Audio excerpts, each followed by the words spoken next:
মন্দির থাকবে না, একদম মন্দির থাকবে না দিনাজপুর মাটিতে। যেমন মুর্শিদপুরি ভাষা এই আমার শব্দ, তাকে আমি গোপনে সাহায্য করবো এবং তার বিনিময়ে তিনি আমাকে দিবেন ওই দিনাজপুরের রাজসিংহাসন। কিন্তু কালের দুর্ঘটনা কি করে ঘটলো? মন্দিরের খবর পাশে পৌঁছে দিল কে? জয়ন্তী।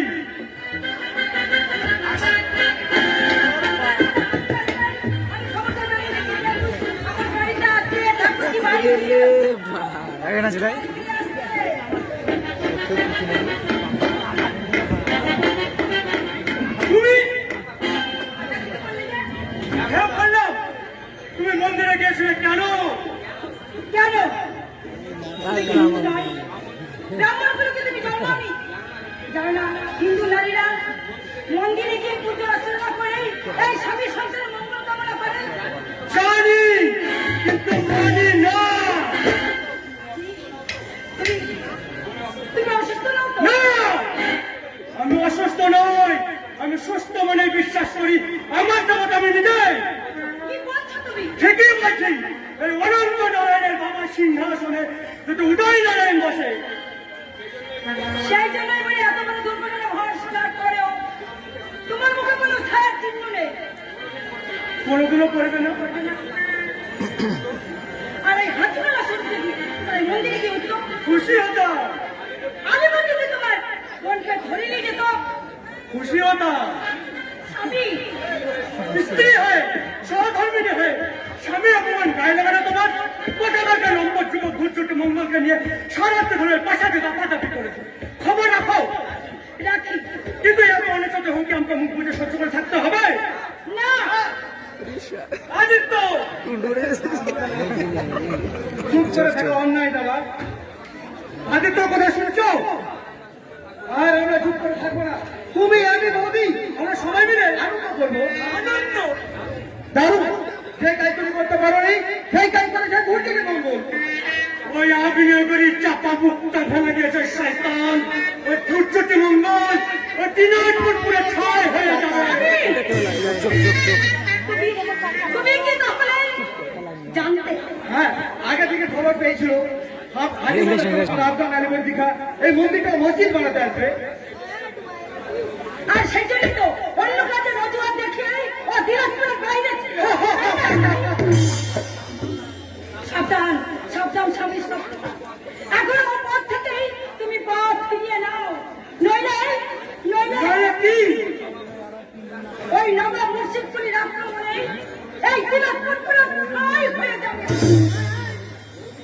বৌদি? না ঠাকুর না, আমি আমি তো কিছুতে হতে দেবো না ঠাকুর। আমি সব খাপ ফেলে এক্ষুনি আমি ওই গৃহ দেবতার মন্দিরে গিয়ে মাতাটিকে বলবো, মঙ্গল করো ঠাকুর, তুমি আমার স্বামীর মঙ্গল করো, আমার স্বামীর মুখ থেকে তুমি সব অন্ধকার কেড়ে নাও, একটু একটু আলো দাও, একটু শাস্তি দাও। এ কোন জয়ন্তী? নতুন এক সাধারণ নারী আদিত্য। মুসলমানি আব্বাসীকে দেখে আসার পর থেকে বৌদি এক নতুন মানুষ হয়ে গেছে। তাহলে কি তুই কি সাধারণ মানুষের মতন জীবন যাপন কাটাতে চাস? জীবন আমি জন্মা তুই বাবার সিংহাসনে তো হয়েছিস না? আগে বেরোতে হোক হয়নি। বাবার সিংহাসনে কে? কাকা বড় আত্মীয় না, বড় শত্রু। কাকার ভাই বাবার ভাই কাকা যদি শত্রু হয় তাহলে আমার ভাই। তর্ক করবি না, তর্ক করবি না। চুক্তি করছিলাম, এখন অনেক সময় আছে, ওর পর থেকে ফিরে আসবে না। সোজা পথে সিংহাসন পাবে না, তাই ভালো করেই জানি। ডাকা পথ ধরেই আমি আমার বাবার সিংহাসন দখল করব। অভিনয় করব, অভিনয়, ভালো মানুষের অভিনয়, কিছু না জানার অভিনয়, সহজ সরল সাধ্যতে থাকার অভিনব অভিনয়।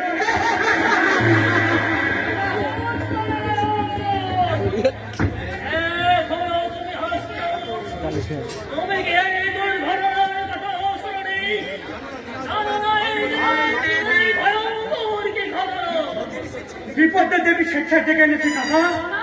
বিপদ আমি ডেকে আনিনি, ডেকে এনেছি এমন একজন মানুষকে যে হাসতে হাসতে বিপদের মাঝে ছাপিয়ে পড়তে পারে। তারপর হাদিস সত্যতার প্রমাণ কি কাকা? ঠিক কথাই বলেছেন মহারাজ। আপনি বলছি আপনারা দয়া করে আমাকে এই সোনার খাঁচা থেকে মুক্তি দিন।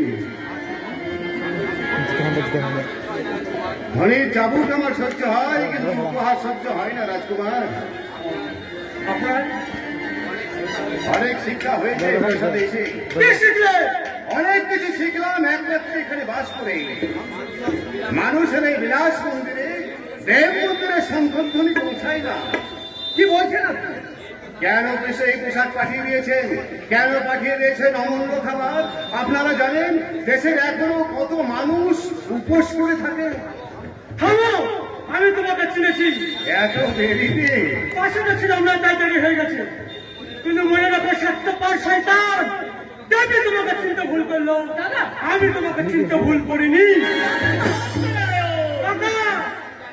আপনি জানবেন না দেবীকে ও ঠকিয়েছে। তুই প্রতারিত। কি ভুলেন আপনি? আমি অস্বীকার করতে পারো তোমার চাতুরি? তাতে তুমি হাজমানা সরবলে চালাবার চেষ্টা করেছো। হাজিপতি তার সঙ্গে যুদ্ধ করে দেবীর ইজ্জত রক্ষা করেছো, মন্দির রক্ষা করেছো। লম্পট, প্রতারক, অবঞ্চক, মন জয় করে দেবীকে তুমি বিয়ে করতে চাও। এই কে আছে? হয়তো লম্পট চড়ে মঙ্গলকে। কাকা মহারাজ,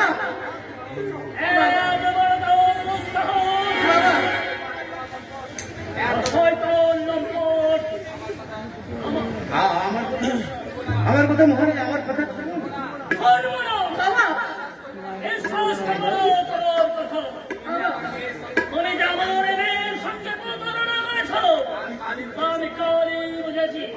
বাবা বুঝেছিলাম বলে থেকে তোর সঙ্গে কোনো কথা বলে ওই সকলের জন্য ভিক্ষা করছি। কিন্তু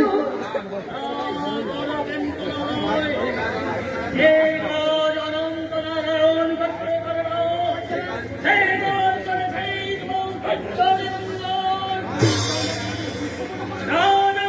নারায়ণকে তুমি মূর্খ মনে করেছ।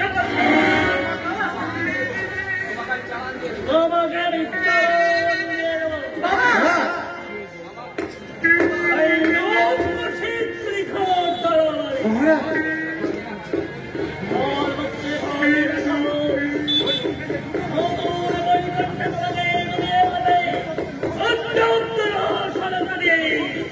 ওই নামটা কোন সময় এটা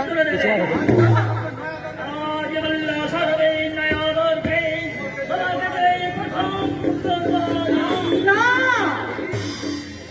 না, অনেকক্ষণ চুপ করে থেকে অনেক সহ্য করেছি, কিন্তু এখন তার সম্ভব নয়।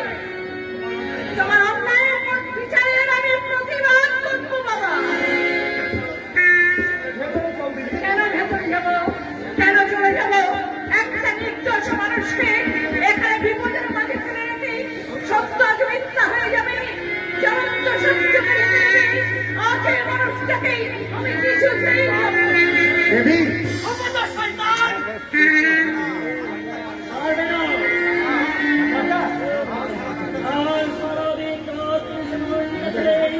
তোমার মন শরীর ক্লান্ত,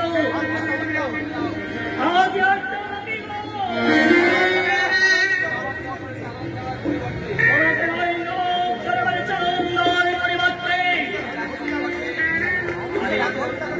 তোমাকে আমি নরক করবে চমন্দার পরিবর্তে নিজেদের হত্যা করে অপরাধের যোগ্য মহারাজ,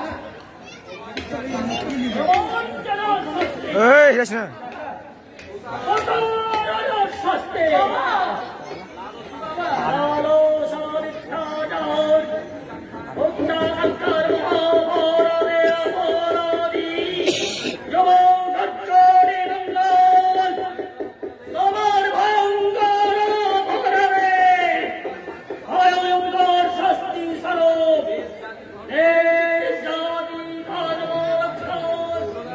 তোমার হাতিয়ার তোমার হাতে তুলে দিই। তোমাকে আমি আমার প্রধান সেনাপতির পদে প্রতিষ্ঠা করে গেলাম।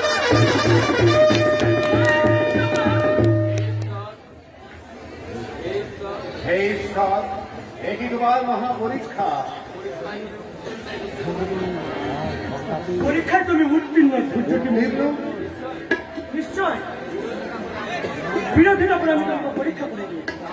তাহলে এত পূজা করলে আমার অভিনয় ভুল বুঝিস না, তুমিও ভুল বোঝো না। ধৈর্যটি বলবো, তোমাকে পেয়ে আমি ভীষণ আনন্দ পেয়েছি। তাই আমি তোমাকে প্রথম জানাচ্ছি আমার হৃদয়ের অভিনয়। দাঁড়াও দাঁড়াও দাঁড়াও, আদিত্য নারায়ণ তোমার প্রথম ভাগ এবং শেষ ভাগ উত্তর ভাগে মুক্ত হয়ে আমি তোমায় জানিয়ে গেলাম প্রথম মূর্খ কাণ্ড জ্ঞানহীন দেবী। টাকাকে বলিস আমাকে সামনে থেকে সরিয়ে নিলেও পিছনে আমি হাঁটছি।